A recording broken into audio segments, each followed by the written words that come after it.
All right, let's get right into it. Today, we're talking about something really personal, something that gets right to the heart of things. We're talking about honesty, but not just the honesty we show to other people. I'm talking about being honest with yourself.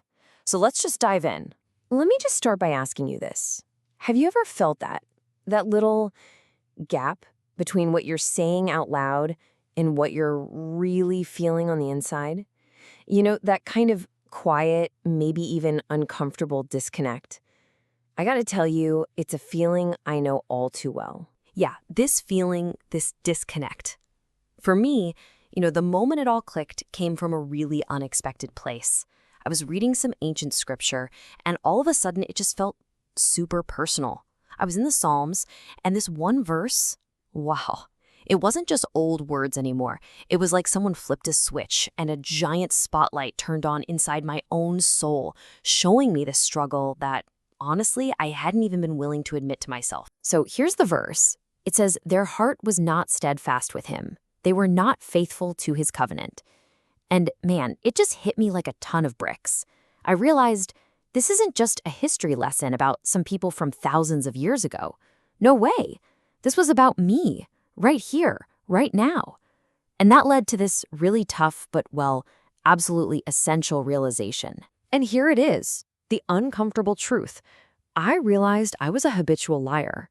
And I don't mean, telling big stories or deceiving people. No, this was different. This was in my heart. It was this deep, ingrained pattern of being dishonest with myself and with God. So what does that even mean? A liar in my heart. It's not what we typically think of as lying, right?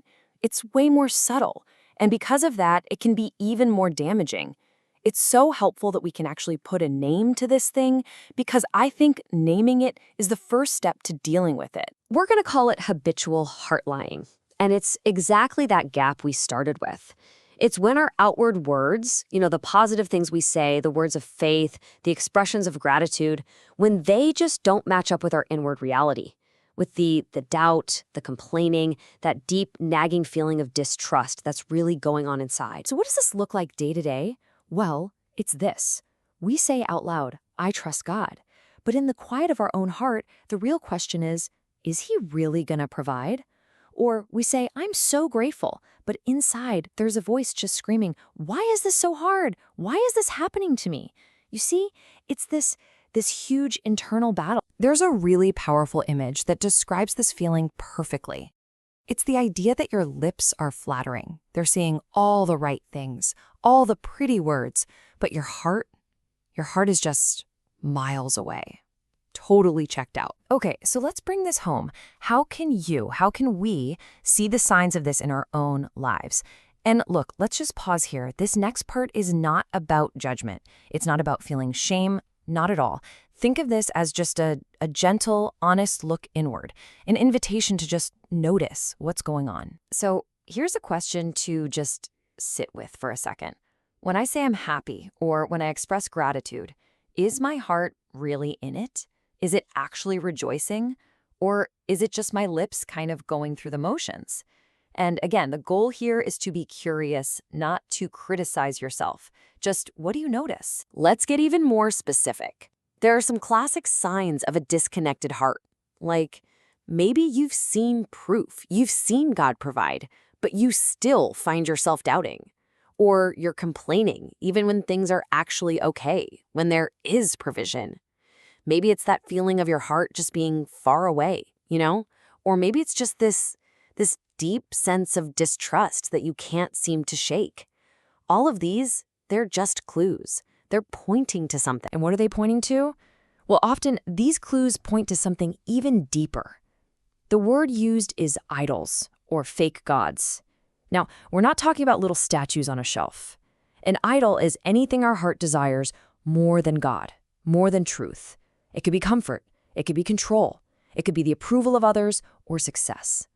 It's this wanting something else more that really fuels that inner lie. And look, when you finally see this pattern in yourself, it can be overwhelming.